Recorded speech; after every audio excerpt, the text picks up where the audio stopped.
Okay boys, welcome back to another video.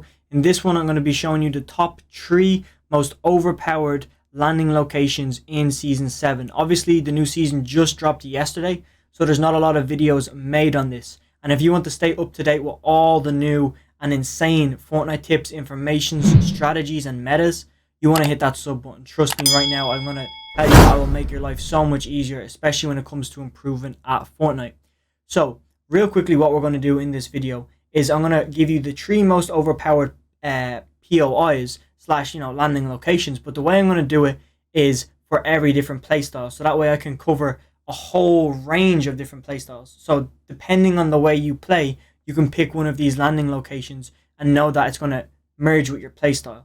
So number 1 is I'm going to show you how to play for placement. I'm going to point you to the best POI in my opinion for placement.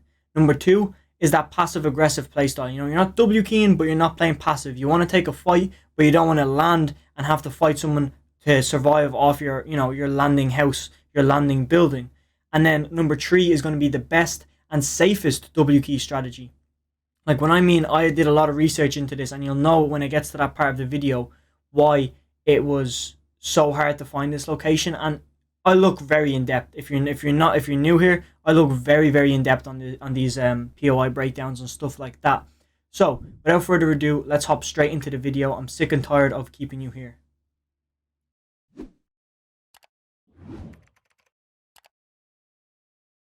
And the castle has been recently updated with the new season, so there's a lot of other things going on over there, and I'll explain it to you as we go on in the video. The castle, just so I can mention this, comes hand in hand with this passive aggressive playstyle I was talking about at the start of the video. And now I'm going to give you a brief breakdown of all the chests, weapon spawns before we get into the real stuff. So it has 7 chests in the actual castle, and then there's a 9 other chests around the castle, so in total you have a 16 chest potential. And then for floor loot, you've got 29 floor loot spawns in the castle, 28 floor loot spawns around the castle, so in total we've got 57 floor loot spawns. And then we've got 5 ammo crates in the castle, and we've got 1 weapon automatic vending machine. So that's basically the new vending machines. We've got 1 spawn for them. And let's hop over to Fortnite.gg and break this down for you and show you how to loot it. Okay, so for the castle, you can see that I have a blue box right here on the castle because that's where you're going to be landing. No matter if you're playing solos, duos, or trios, this location will work, like I said in the brief intro I just did. So what I want to point out that's so overpowered about this location is that the castle has high ground over everything around it. And that means this whole, I don't know what to call these new locations, I guess a radar station. You have high ground over the whole radar station. And there's another 3 chests over here. There's more chests in this amount of space right here than there is in this whole building. So you have a lot to work with that way. That if you were landing with a duo and you weren't getting uncontested, you could land 1 here and 1 here to maximize the loot. Or if you were getting contested, you could put 2 people here and 1 here. That way you do get maximum loot and you've got 2 people here to back you up. So that's for a trio. And obviously if you're running solo, just land there. If you're landing duo, split if you can. If not, 2 you boys land here. And the main advantage of this high ground is that if you land on the tower, get the chest that is about right here, you can beam down on these kids. No matter where you land up here, you have so much high ground that you can beam down on these guys. And usually there's a lot of trees around here because I usually land here. But those trees seem to have got demolished when they put this little hill here to go down to this new location. Whether they forgot to add them back in or weren't really thinking about it, but that makes this POI so much more overpowered because you can actually see down onto low ground. So not only are these boys going to get griefed by bots, but they're going to get griefed by you beaming them. And it's very hard for them to push you because in these locations, I don't know if you've noticed, it's so hard to farm materials. But up here, the brick comes very fast. You can be getting 50 or 60 a wall. That might be a bit of an exaggeration, but you're definitely going to be getting at least 20 or 30 a wall. And the way I would do it as well, if you don't get good loot here, like I said, let's say you're playing solos, okay? If you're playing solos and you want to land here, and your main priority should be to push down here and get these kills, okay? But if you can't do that because of your loot, you're chilling, you can play back. You can fall back to here, see what loot you get. If you get good loot, okay, push back around and, go for the attack. If you get bad loot, come back up the hill, take a car, and go all the way down here and get these other 3 chests. and then you can just rotate back up and around and just do the same thing again. You just loop back around. And what's also so overpowered here is that you get access to the new weapons. I'm going to be having a video dropping soon, and probably tomorrow, about all these new weapons. Specifically, I'm going in depth on the AORs tomorrow, and I'm going to explain to you why this, I actually don't know the name of it. You know the energy AOR? It's like the infantry rifle. I don't know the name of it right now, bros, but I'm going to look into it, okay? That video will be dropping tomorrow once I do all my research. So it's a great reason for you to subscribe, because I can tell you nobody else on YouTube is going to be doing breakdowns like that. So let's move on to the next location. Okay, real quickly, when I got in editing, I just seen that I left a bit of information out that I was trying to explain, but just kind of got caught on the spot. This building right here, like I said, has access to a jump pad, or jump pad, launch pad, whatever you want to call them. Has access to one of them that's pre-placed. On top of that, you get access to the henchman chest, which can give you blue pumps, blue tacks, and like I said, there's a vending machine spawn right here, so that's also so overpowered. On top of that, you get access to those new grenade launchers that mark your opponents, that have infinite ammo and take a 15 seconds to recharge, and then you get 2 more shots. So that's kind of overpowered in my opinion, the way you get access to that. And because it's on an edge zone, like I said, you can take that jump pad and go all the way back up to the cars over here, and you're chilling just like that. And it's so overpowered. You can even take a launch pad and go down to John Wick's house, take the Lambo, rotate down south. You know me and my rotation, boys. I like to get expendable, and even if you want to, you can come in here and clean up this place. This place is so stacked now, and you could probably come out here with 10 kills in duos or trios. In solos, you probably come out with 5 if you're fast enough to get down there. Now, let's really move on to the next part of the video. We're going to be talking about aggressive W keying and why Pleasant Park, in my opinion, and I have facts to back it up, boys, trust me on this, is the most overpowered W key spot in Season 7. Now let me explain to you why. First of all, we got 23 chests here. We have 77 floor loot spawns, 27 ammo crates, and then there's 2 types of vending machines. You have a weapon-o-matic, which I believe is what allows you to upgrade your weapons. That, or it gives you random weapons. And then you have a normal vending machine, which again is either allowing you to upgrade your weapons or buy different things. I'm not sure. I think the vending machine allows you to buy different things, like you can buy heals, you can buy a certain weapon category. I'm not too sure on that, but let's just keep moving with the video. I'm going to bring you over to lootlake.net, or now called Fortnite.gg, and let's dive into this. Okay, boys, so I do apologize for the shit graphics you're seeing on your screen right now. That's not down to me, that's down to Fortnite.gg. It's just because of the new season, they haven't got the right colors and stuff like that. So it's kind of a bit pixelated because they're trying to adapt to the changes, just like all of us are in our own ways. So I want to break this down so quickly for you boys and why it's overpowered and everything like that. But I just want to show you the best position to land. It's very simple actually. You want to, if you're playing trios, get your whole trio to land at this back building, okay? I would recommend getting 2 players over here in this building. I'm not going super in depth on this because I'll explain to you later in the outro, but I just want to briefly explain. So, see, when you do this, this is going to get contested. But, see these 3 here? If you're doing, let's say, 1 of your trio members, 2 of your trio members, and then 3 of your trio members, like, you know, 1, 2, and 3. 1 person, 2 person, 3 person. You know, because there's only 3 people in a trio. I don't know what I'm trying to explain here. But when you add up the total chests, you've got 2, 2, and 3, which leaves us with, I believe, 7 chests. I don't know if I can count correctly, but I think it's 7. Then we have 6 over here. So a lot of people contest these 3 all the time. But the thing is, they actually have less chests between these 3. This guy gets a solid W, but his teammates, as they go on, surely get worse. And this guy is the closest guy to me. If I was to land here, I get 2 chests, he gets 1. And the thing is, 1 is in the side attic, 1 is in the attic. So I get loot way faster than him, and I can W key him if I want to. And I'm not saying that's a great decision. I'm just saying it's viable. In solos, it's something you could do because he doesn't have a whole team backing him up. But also, if 2 people of your team are landing here, and 1 is landing here, usually if there's a guy gliding in, let's just say he is pink. He's gliding in. He's going for this building. He realizes he's contested with 2 people. Where else can he go? He's definitely not going to land on the garage. Sometimes they do, but they end up getting clapped anyway. So he rotates over here, not realizing that you're together on his team. And this does happen all the time, and this is the beauty of this spot, that you get 2 people here, 1 here, and you just you know, flank him. One comes in like that. And it's just, he's dead. There's nothing they can do. And that's one kill. So now you have such an advantage on the other team because they're probably over this side of the map. Or very rarely on this side of the map because I don't know anyone who lands over here. Like, and then their teammate lands like up here. You get me? This is getting sloppy. But I just wanted to explain that the best buildings to land are these back tree buildings right here. They're so overpowered. I'm going to just, clean this up. Let's get into the outro and let me explain one more thing actually before I go into the outro. That's important that I explain this last thing. The reason why this is the most overpowered POI is nothing to do with the loot. It's to do with a prediction that I have that is clearly backed up by all the leaks so far. When you look at this, let me just bin everything. Let me zoom out. Let me get rid of some chests right here. Okay. Look at this. Look at how much attention this POI has.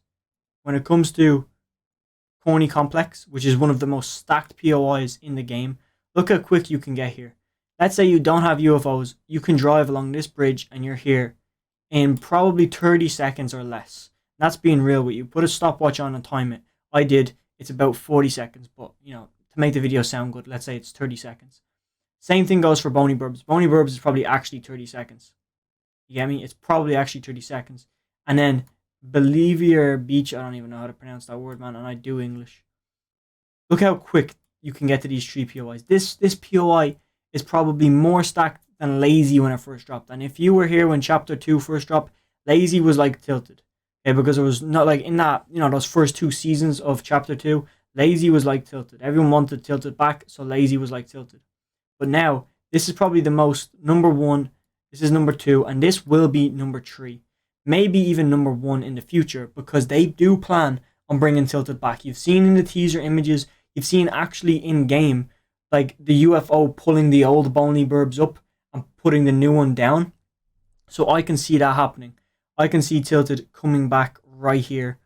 And if it does, you're going from, like, you don't want to land tilted. That's such a small POI. If it does bring tilted back, it does absolutely, don't land there because it's going to be so contested. But what you can do is land Pleasant Park somewhere not as contested, get a lot more loot, and then rotate down. And obviously you still have the 2 slurp trucks that are on the road here that you can pick up real easily. Get your whole squad up to 100 if you're not already on 100. You'd probably come out Pleasant with 6 kills, just thinking that you're playing trios. You'd pick up 2 trios going Pleasant if it was a bad day. Into Boney. And now look at how all these other POIs link up. So it's great to rush Boney, and then like Boney sometimes is in zone, but you're gonna have one of these in zone. Very rarely do you get a zone like this. Okay, if you get a zone like this, you're still chilling because it's an easy rotate, and you could just rotate up, take height. These have to rotate up this mountain. You get free beams, or you pull left and play more passive, and then hold the people rotating in. So there's no way you can lose playing this playstyle. Like if you make it out Pleasant, and the RNG isn't a thing anymore. Okay, you probably can get third partied, but if you play strategically and get this loot route down, it's probably the most overpowered thing I have ever seen. Because I'm thinking Tilted is going to be here. If Tilted's here, you can probably pull off 30 kill games. That's a big, stretch, 30 kill games consistently. Like if Tilted is here and you can loot fast enough to get down for maybe a 5 to 10 cleanup, and then probably another 5 kills if you chill around here and wait for people to rotate in because they're going to do the same thing as you. I mean, you're rotating in here for kills, so is this, and so is this. And it would just be amazing. And even without that, this is still such an overpowered route. Just these 2 right here. And obviously, if this isn't in zone and it pulls like weird like this, let me get a different color. If the zone pulls weird like this, you can still W key over here. If zone pulls like this and you have it, Pleasant's still in zone, you can still rotate down, get some kills. You can still, you're vibing anyway. There's no way that you can get scuffed in Pleasant Park. I'm sorry, there's no way. Like, even if zone pulls down here like this, I want to end this video real quick, but zone pulls down here like this, you're still chilling, bro. Take that car. Like we said, it takes 30 seconds to get here. You're going to clean up here anyway because this is a W key landing spot, and then you're into zone. And then you can play this whole side of zone if you want, playing with more passive towards endgame and hold high ground. Or you just W key straight into Lazy for more kills, or W key into retail for a few more kills, or do both and then follow down to caddy. You win every single way. I don't even need to point out anymore. I think my point is proven. Okay, so for this drop spot, we're going to be focusing on an unnamed location. The fact that it's unnamed gives us a much better chance of landing here uncontested. And the reason why we want to land here uncontested is because this is for someone who's trying to play a more passive playstyle that doesn't really want to fight off spawn at all, or might not even want to fight till endgame. And I'm going to have this drop spot worked in a way that you can run it as a solo, and then I'm going to have a jump cut and explain how to run it as a duo or a trio, because it's a very, very good POI, and you probably won't get it contested here in trios. You probably will in solos and duos, but in trios, it's very, very underrated. Now let's hop straight into it. Okay, to start this off, I want to show you the loot route for if you're a solo. It's very important that you understand this. I made it as simple as possible by using different colors, so hopefully you pick up what I'm putting down.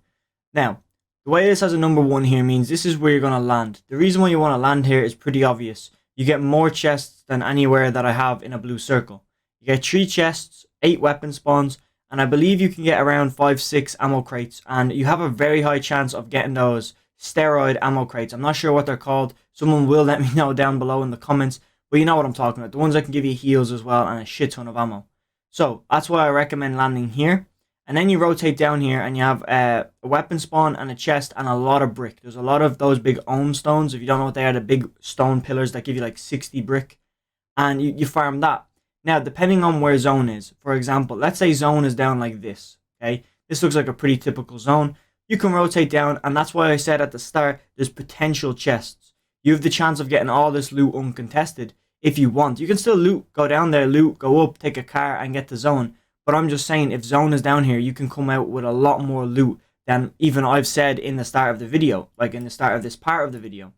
So, also, if zone doesn't pull down there, you can pull up. If zone is like this, you can rotate up and then go in here. You can pull off here. There's loads of boats down here.